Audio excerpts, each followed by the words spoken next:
Bienvenue sur Grégode.com, je suis aujourd'hui avec Gaël Coadic, le fondateur du Bugey. Salut Gaël. Salut Greg. Alors je voulais que tu me racontes un petit peu ton parcours sportif. Oui, j'ai commencé, moi j'avais 12 ans, donc dans les 50, c'est facile à calculer. J'ai commencé par le judo, Ouais. j'ai fait pendant 15 ans, c'est un tournoi, j'ai fait quelques championnats là-bas en Bretagne. Ok. Et puis c'était l'époque Bruce Lee, donc j'ai vu certaines choses qui me plaisaient bien. J'ai fait aussi en parallèle donc, du karaté, de la boxe, des choses comme ça. C'est vrai qu'à cette époque-là, les disciplines c'était assez limité, c'est pas comme aujourd'hui. Donc j'ai évolué après dans diverses disciplines, en full contact, j'ai fait quelques combats. Mais je recherchais toujours une discipline totale où on retrouvait les frappes, les percussions, le travail au sol. Plus de distance de frappe. Voilà. Mais il n'y avait rien. Jusqu'au jour où on a vu les premiers UFC arriver.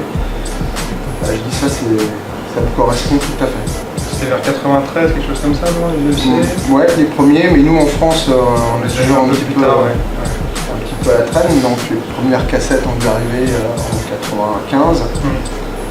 Et là j'ai dit ça, c'est réaliste, quoi. C'est ça qui correspond à ce que je recherche. Donc il y avait beaucoup de petites écoles, d'associations qui ont commencé à se monter, qui faisaient du pseudo, combat libre, et puis les premiers stages de jiu-jitsu brésilien avec Rickson Gracie en France. Et puis je suis parti avec la première équipe pour faire le championnat du monde de jiu-jitsu brésilien à Rio en 96. Avec des gens comme Christian Darval, Gilles Arsène, Aziz Chéri. D'accord. Une bonne équipe, et là on a découvert ce que c'était vraiment que le jiu-jitsu brésilien.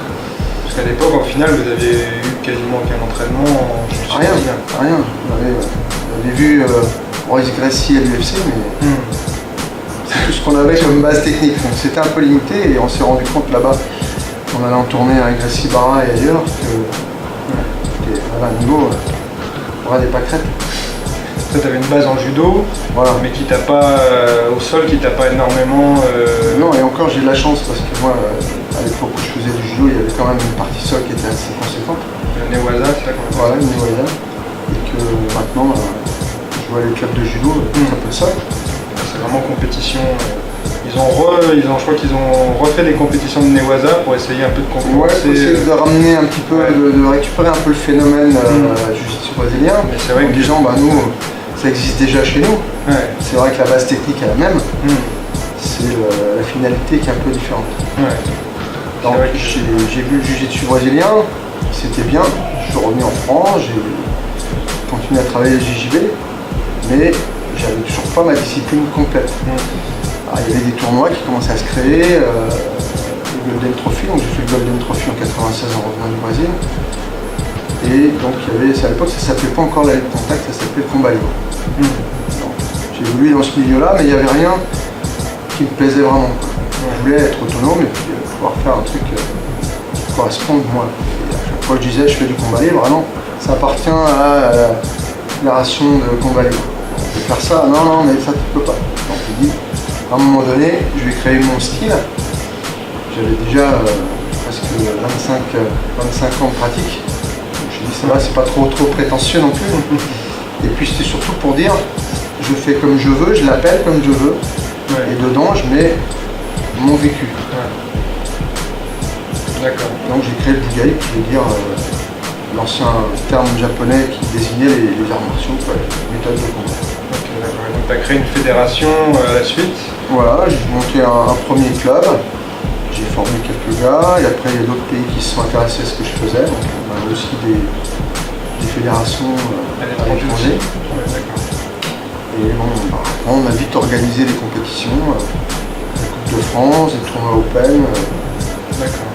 Ça... Et vous avez pas mal de clubs en France alors au total Alors on en a une quinzaine. Une quinzaine, c'est bien. Et il y a des compétitions régulièrement. Voilà, il y a des compétitions régulièrement et nous on participe aussi en tant que Bugey à des compétitions d'autres disciplines, dans la mesure où ça se rapproche quand même un peu de ce qu'on fait. D'accord. Et donc les règles en compétition, c'est quoi les règles du Bugey? Alors le principe général, c'est que tout est permis. Donc ça c'est la base technique. On y retrouve donc des techniques de karaté, qu'on ne voit pas en compétition. Quand je parle du karaté, je parle du vrai karaté avec les coups de coude, les coups de genoux, et les frappes au sol, parce que ça aussi ça existe en karaté. Là, donc on y retrouve ça, mais après évidemment en fonction du niveau des gens, on ne peut pas organiser ce que les Brésiliens appellent un valet tout dos pour des gens qui ont 6 mois de pratique. Donc j'ai simplement fait des classes, classe A, classe B, classe C. Donc les classes C, je dirais c'est les débutants jusqu'à ceinture marron. Donc là il n'y a pas de coup de genou, il n'y a pas de coup de coude. Il y a quand même des frappes au sol, mais ça reste juste ici à la poitrine, au domaine. Il y a par contre les coups de pied, hormis le front kick, coup de pied de face. Et voilà. Donc, les coups de genou, coups de coude sont autorisés en classe B, mais uniquement au corps. Et la classe A, ça serait valet tout dos, mais bon, pour l'instant, j'ai jamais mis ça en place en France. Et au niveau des protections, il y a quoi? Pour les classes C, ils ont les protèges tibia, protèges pieds. Ils ont les mitaines, mais ils n'ont pas le droit de frapper coup de poing au visage.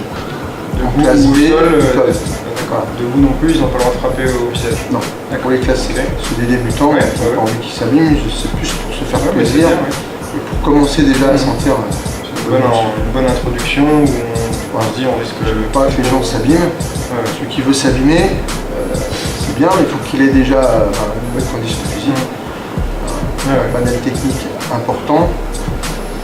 Puis Bon, éventuellement, s'il va combattre à l'UFC, s'il y a un gros chèque au bout, je pense que là, ça justifie qu'il se fasse un peu amocher. Le gars qui va bosser le lendemain, c'est ça. Ça reste embarrassant. Ça reste amateur, donc c'est vrai que moi c'est pareil, je suis assez pour qu'il y ait quand même pas mal de protection à partir du moment où c'est amateur, parce que justement c'est des gens qui ont un travail, il faut qu'ils puissent aller travailler derrière. Dans leur vie, voilà, ils ont quelque chose à... D'accord, donc après dans les autres classes, et les rounds, c'est des rounds de combien de temps? Il n'y a qu'un seul round. Qu'un seul round, d'accord. Toujours pareil, le principe c'est de laisser le combat se dérouler en intervenant le moins possible. Quand l'arbitre intervient, c'est parce que vraiment ils sont sortis du tapis ou qu'il y a une technique interdite ou quoi que ce soit. Mais c'est un peu comme en jiu-jitsu brésilien, quand on prend les mecs au bord du tapis puis qu'on les ramène comme ça pour que on reprenne comme c'était et qu'on intervienne le moins possible. Il y a quand même une limite de temps? Il y a quand même une limite de temps, en général c'est 5 minutes pour les débutants, un petit peu plus pour les classes B. D'accord. Avec des catégories de poids et d'âge.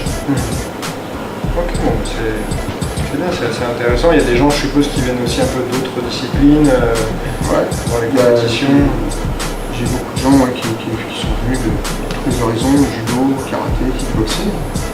Mais de plus en plus, j'ai des gens qui viennent directement maintenant, qui n'ont jamais fait de sport de combat. D'accord, donc ils font directement du bugay. D'accord. Le bugay donc se décline après en plusieurs petites disciplines qui gravitent un petit peu autour de la base technique du bugay. Donc j'ai une forme de bugay grappling, une forme de bugay self-défense. Et la base technique elle tourne toujours la même, c'est juste des petites choses qui varient. Donc tu as la self-défense, le grappling et puis quelque chose qui est comme du combat libre un petit peu aussi. Voilà. D'accord. Ok, super. Donc écoute, tu vas nous montrer un petit peu différents enchaînements et un panel technique de ce qui est représentatif du bugay pour qu'on puisse bien comprendre ce que c'est. Ok. Allez, on y va.